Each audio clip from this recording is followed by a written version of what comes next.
Good afternoon, students. Today we will continue our lesson, The Rise of Nationalism in Europe. And today we will learn about the revolution of the liberals. Before that, yesterday we learned about romanticism and hardship, hunger and popular revolt. The revolts of the poor, unemployed and starving peasants and workers in many European countries in the year 1848, a revolution led by the educated middle classes was underway. Events of February 1848 in France had brought about the abdication of the monarch and a republic based on universal male suffrage had been proclaimed in other parts of Europe where independent nation states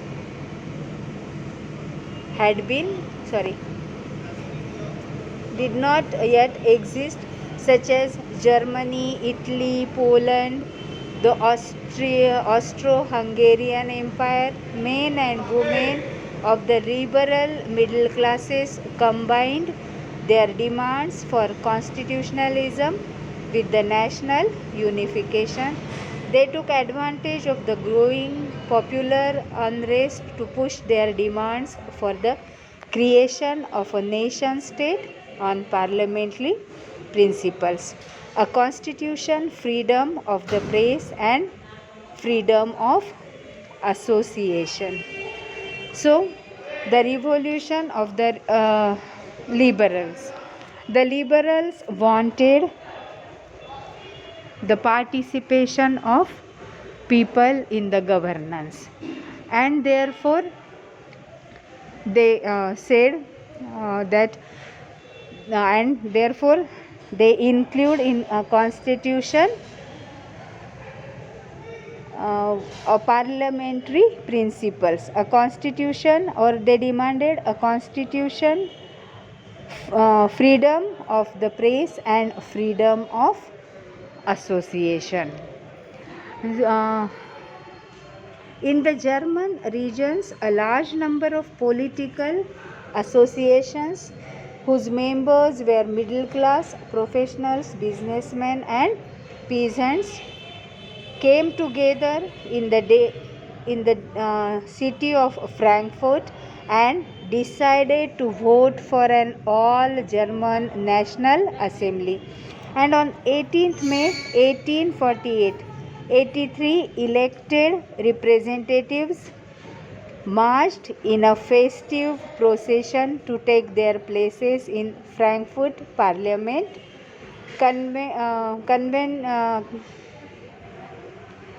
Convention take place in the Church of Saint Paul. They drafted a constitution for a German nation to be headed by a monarchy subject to parliament. When the deputies offered the crown on these terms to Frederick William IV, King of Prussia, he rejected and joined other monarchs to oppose the elected assembly. While the opposition of the aristocracy and military became stronger, the social basis of parliament eroded. The demands of workers and artisans consequently lost their support. In the end, troops were called in, the assembly was forced to disband. Now here you can understand that 1831 members of Frankfurt Assembly were gathered, and there is a function for that. And at that time, Prussia's king Frederick, he did not agree with this, and he was with the monarch, and there is a chaos in that place, and the army was called, and therefore the assembly was forced to disband. उदारवादियों की क्रांति। देखो 1848 के विद्रोह से फ्रांसीसी राजशाही को उखाड़ फेंका गया और एक गणतंत्र की घोषणा की गई। राष्ट्रीय एकीकरण के साथ संविधानवाद के लिए उदार मध्यम वर्ग की मांग। जर्मनी के पेशेवर व्यवसायियों में कारीगरों ने सभी जर्मन नेशनल असेंबली के लिए मतदान करने का निर्णय लिया। फ्रैंकफर्ट पार्लियामेंट का आयोजन सेंट पॉल चर्च में किया गया। एक जर्मन राष्ट्र के लिए संविधान का मसौदा तैयार किया गया। एक संसद के अधीन एक राजशाही की अध्यक्षता में प्रशिया के राजा फ्रेडरिक विल्हेम चतुर्थ को ताज की पेशकश की गई। उन्होंने विरोध करने के लिए अन्य राजाओं में शामिल होने को अस्वीकार कर दिया और निर्वाचित विधानसभा।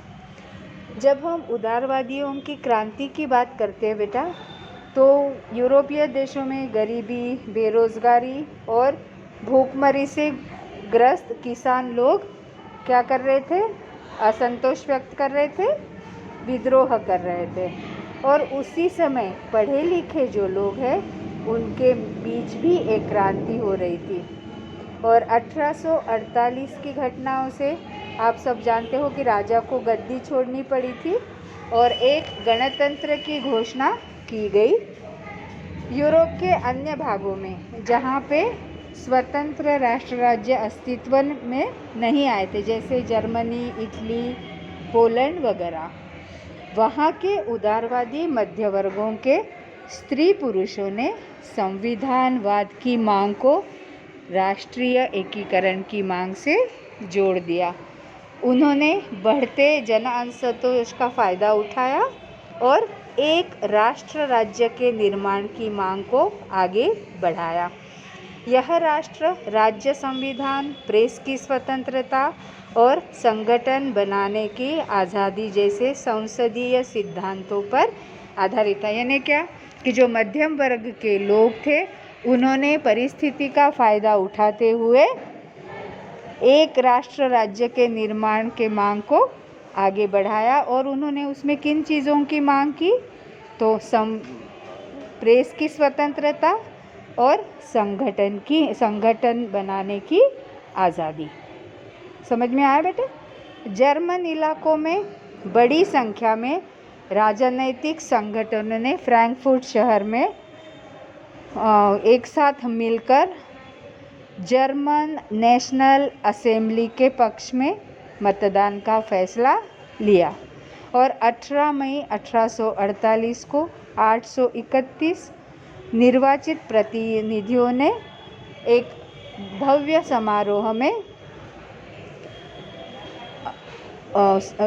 समारोह करके, मतलब जुलूस निकालकर फ्रैंकफर्ट संसद में अपना स्थान ग्रहण किया।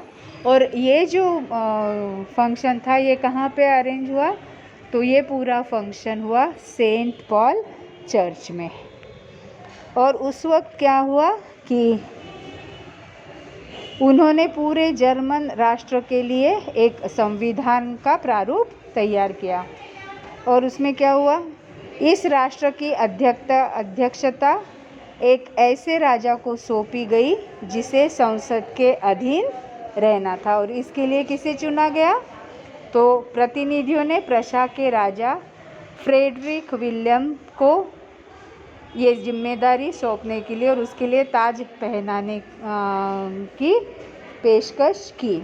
तो फ्रेडरिक राजा ने अस्वीकार कर दिया और उन राजाओं को साथ दिया जो निर्वाचित सभा के विरोधी थे। मतलब ये जो 831 लोग निर्वाचित, यानी क्या बेटा, जिनको चुना गया था, ठीक है ना। तो ये चुने हुए लोगों की जो 831 सदस्यों की असेंबली बनी थी, उसका राजा ने विरोध किया और दूसरे राजाओं के साथ जाकर मिला, जहाँ पे लोग उनके विरुद्ध थे। और तभी क्या हुआ, जहाँ कुलीन वर्ग और सेना का विरोध बढ़ गया, वहीं संसद का सामाजिक आधार कमज़ोर हो गया। संसद के मध्य वर्गों का प्रभाव अधिक था, जिन्होंने मजदूरों और कारीगरों के मांगों का विरोध किया, जिससे वे उनका समर्थन खो बैठे। मतलब क्या कि मध्यम वर्ग तो प्रभाव अधिक था, पर मध्यम वर्ग से क्या गलती हो गई, तो मध्यम वर्ग के लोगों ने मजदूरों और कारीगरों की जो जायज़ मांगे थी उनका विरोध किया, इसलिए इन लोगों ने उनको समर्थन देना बंद कर दिया। और इसी में क्या हुआ कि आखिर में सैनिकों को बुलाया गया और असेंबली भंग होने पर मजबूर हुई। मतलब ये जो 831 की असेंबली बनी थी, वो अपना काम चालू करने से पहले ही ख़त्म हो गई। उदारवादी आंदोलन के अंदर महिलाओं को राजनीतिक अधिकार प्रदान करने का मुद्दा विवादास्पद था। हालांकि आंदोलन में वर्षों से बड़ी संख्या में महिलाओं ने सक्रिय रूप से भाग लिया था। महिलाओं ने अपने राजनीतिक संगठन स्थापित किए, अखबार शुरू किए और राजनीतिक बैठकों और प्रदर्शनों में भी शिरकत की। इसके बावजूद उन्हें असेंबली के चुनाव के दौरान मताधिकार से वंचित रखा गया था। और जब सेंट पॉल चर्च में ये संसद की सभा आयोजित की गई, तब महिलाओं को केवल प्रेक्षकों के हैसियत से वहाँ खड़े होने दिया गया। हालांकि ये जो रूढ़िवादी ताकतें थी, वो इस आंदोलन को दबा पाने में कामयाब हुई, पर पुरानी व्यवस्था को वो सही नहीं कर पाए। और राजाओं को अब ये बात समझ में आना शुरू हो गया कि उदारवादी राष्ट्रवादी क्रांतियों को रियायत देकर ही क्रांति को वो समाप्त कर सकते हैं। और इससे क्या हुआ कि यूरोप में जो निरंकुश राजशाहियों ने कुछ बदलाव करना शुरू किया था, जो 1815 से पहले यूरोप में हो चुके थे। और इस लिए क्या हुआ, हैम्सबर्ग अधिवार वाले क्षेत्रों और रूस में भूदासत्व और बंधुआ मजदूरी समाप्त कर दी गई। शासकों ने हैम्सबर्ग के शासकों ने हंगरी के लोगों को ज़्यादा स्वायत्तता प्रदान की। हालांकि इसमें निरंकुश मैंगारों के प्रभुत्व का रास्ता ही साफ हुआ। बेटा यहाँ पे आप लोगों को समझ में आ रहा है क्या कि ये जो रूढ़िवादी ताकतें थे वो उदारवादी आंदोलन को वो दबा सके। क्यों दबा सके? क्योंकि उनको ये बात समझ में आई कि उदारवादियों के आंदोलन को अभी तो वो दबाने में कामयाब हो गए हैं, पर राष्ट्रवादी क्रांतिकारियों को अगर वो कुछ सहूलियत देते हैं तो ही वो क्रांति को बंद कर पाएंगे।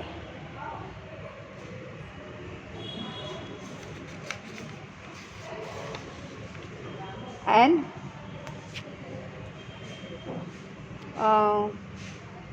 सोशल, ये हम आगे बढ़ाते हैं। Social base of parliament shifted to middle class dominance, lost the support of workers and artisans. Political associations were formed by women for political rights. Conservative forces suppressed liberals. Fearing future revolutions, monarchs introduced changes.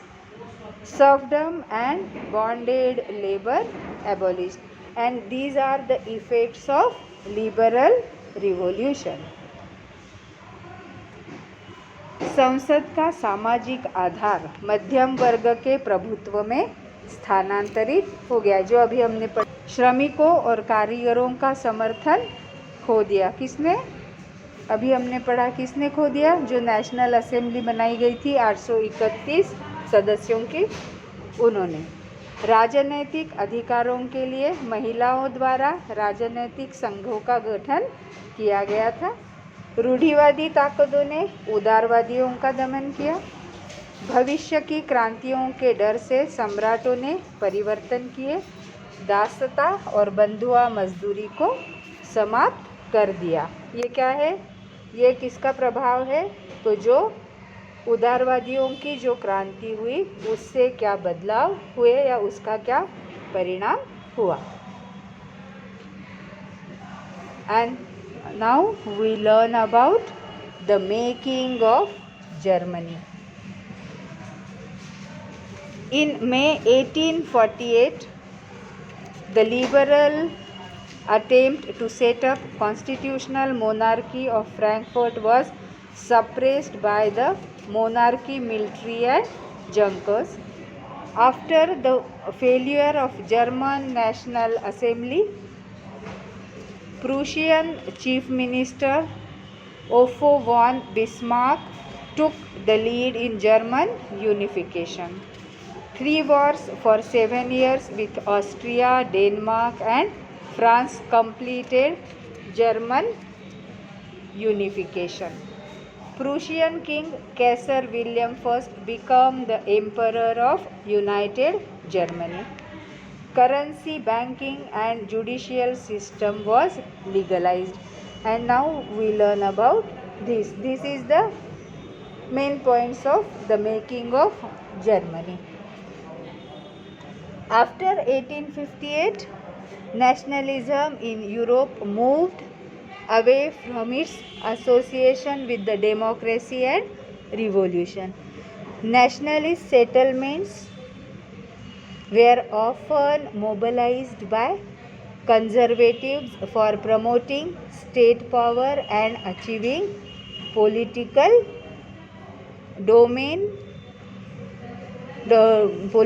domination over Europe. This can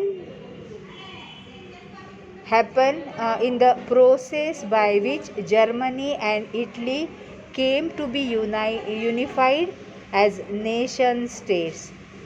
As you have seen, nationalist feelings were widespread among middle class Germany, who in 1848 tried to unite the different regions of German Confederation into a nation state governed by an decided parliament.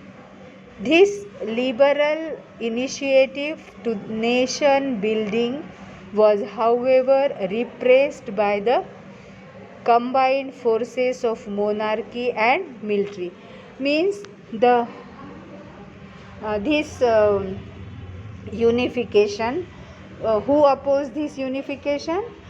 The monarch and their army opposed this unification. Which unification? Unification of Germany and Italy.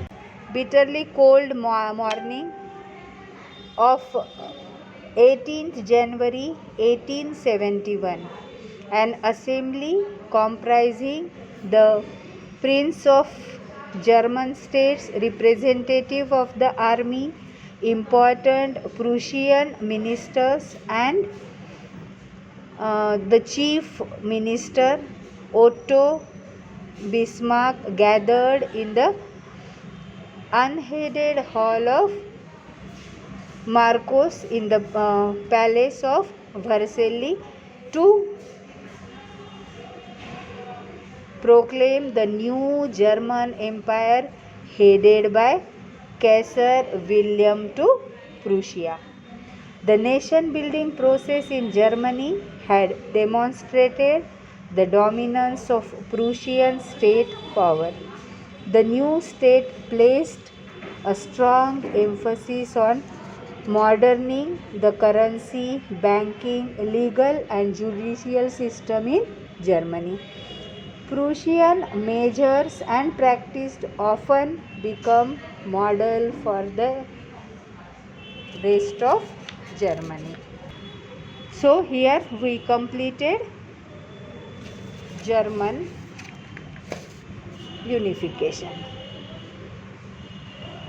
Germany का निर्माण मई 1848 में एक संवैधानिक राजतंत्र स्थापित करने का उदार प्रयास फ्रैंकफर्ट को राजशाही सेना और जंकर्स द्वारा दबा दिया गया था। जर्मन नेशनल असेंबली की विफलता के बाद प्रशिया के मुख्यमंत्री ऑटो वॉन बिस्मार्क ने जर्मन एकीकरण में अग्रणी भूमिका निभाई। ऑस्ट्रिया, डेनमार्क और फ्रांस के साथ 7 साल के लिए 3 युद्धों ने जर्मन को पूरा किया। इसका मतलब क्या हुआ कि जर्मनी को एकत्रित करने के लिए उनको कितने साल लगे? 7 साल लगे। और कितने युद्ध करने पड़े? 3। एकीकरण प्रशिया के राजा कैसर विलियम में संयुक्त जर्मनी का सम्राट बना। मुद्रा, बैंकिंग और न्यायिक प्रणाली को वैध किया गया। अब देखते हैं हम जर्मनी का निर्माण। अब जर्मनी के निर्माण में क्या हुआ देखो। 1848 के बाद यूरोप में राष्ट्रवाद का जनतंत्र और क्रांति से अलगाव होने लगा, क्योंकि राज्य की सत्ता को बढ़ाने और पूरे यूरोप पर राजनैतिक अपना प्रभुत्व हासिल करने के लिए रूढ़िवादियों ने अक्सर राष्ट्रवादी भावनाओं का इस्तेमाल किया। और इससे क्या फ़र्क पड़ा? तो जर्मनी और इटली एकीकृत होकर राष्ट्र राज्य बने। जैसा आपने देखा है, राष्ट्रवादी भावनाएं मध्यम वर्गीय जर्मन लोगों में काफ़ी मजबूत थी और उन्होंने 1848 में जर्मन महासंघ के विभिन्न इलाकों को जोड़कर एक निर्वाचित संसद द्वारा शासित राज्य बनाने का प्रयास किया था। मैंने पहले आपको कहा है, निर्वाचित मतलब लोगों के द्वारा चुने गए लोग। मगर राष्ट्र निर्माण की यह उदारवादी पहल राजशाही और फौज की ताकत ने मिलकर उसे दबा दिया।